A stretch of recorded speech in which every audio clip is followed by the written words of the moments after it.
Baik, bismillahirrahmanirrahim. Assalamualaikum warahmatullahi wabarakatuh. Baik, Ibu, perkenalkan nama saya Putri Indriani dengan NPM 2011040205. Di sini saya sebagai mahasiswi UIN Raden Intan Lampung meminta tanggapan Ibu selama proses belajar mengajar selama pandemi. Di sini ada beberapa pertanyaan dan saya mohon Ibu untuk menanggapi pertanyaan saya tersebut. Baiklah, kita mulai ya Bu. Boleh. Pertanyaan yang pertama, apakah tanggapan guru atau pengajar selama proses pembelajaran mengajar di masa pandemi ini?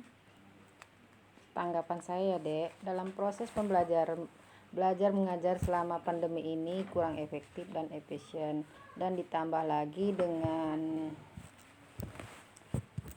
daring, jadi kurang sekali responsif dari siswa, sehingga mungkin banyak materi yang disampaikan itu tidak diterima baik oleh siswanya.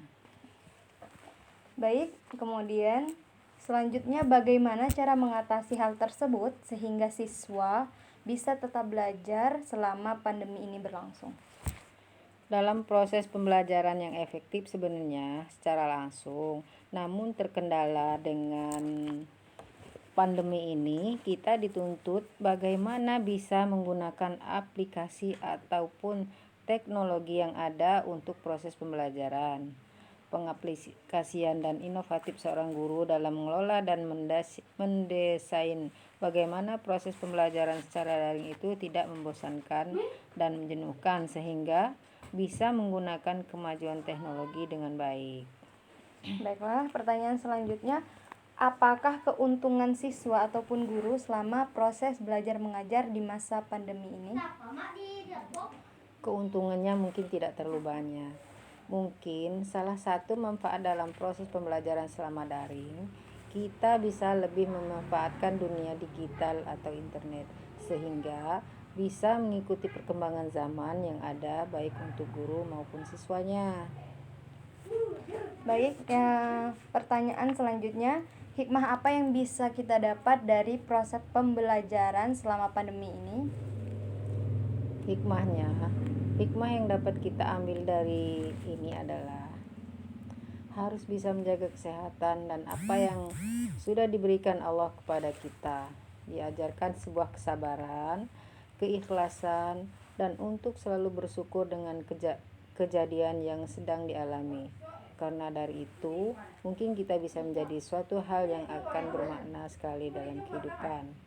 Kemudian hikmah lainnya, kita bisa mengerti tentang dunia internet, globalisasi, modernisasi, sehingga bisa mengikuti perkembangan zaman yang ada.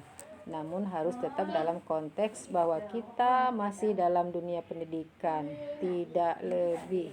Baik, pertanyaan yang terakhir, Ibu, apa harapan Ibu ke depannya kepada pemerintah? Harapan kami ke depannya, bagi saya sendiri, tetap harus ada pembelajaran secara langsung, yakni tatap muka, karena pendidikan adalah suatu hal yang sangat urgen. Karena mayoritas dengan pembelajaran secara daring hanya sekitar 30% dari mereka yang bisa menangkap hasil pembelajarannya, dan mungkin ada yang terkendala dengan sinyal, kuota, dan bahkan ada yang tidak punya gadget. Maka dari itu, mungkin ada solusi lain dari pemerintah, harus bisa menyediakan alat prasarana dan sarana bagi mereka yang dalam kategori tidak mampu, sehingga mereka bisa merasakan hal sebuah pembelajaran.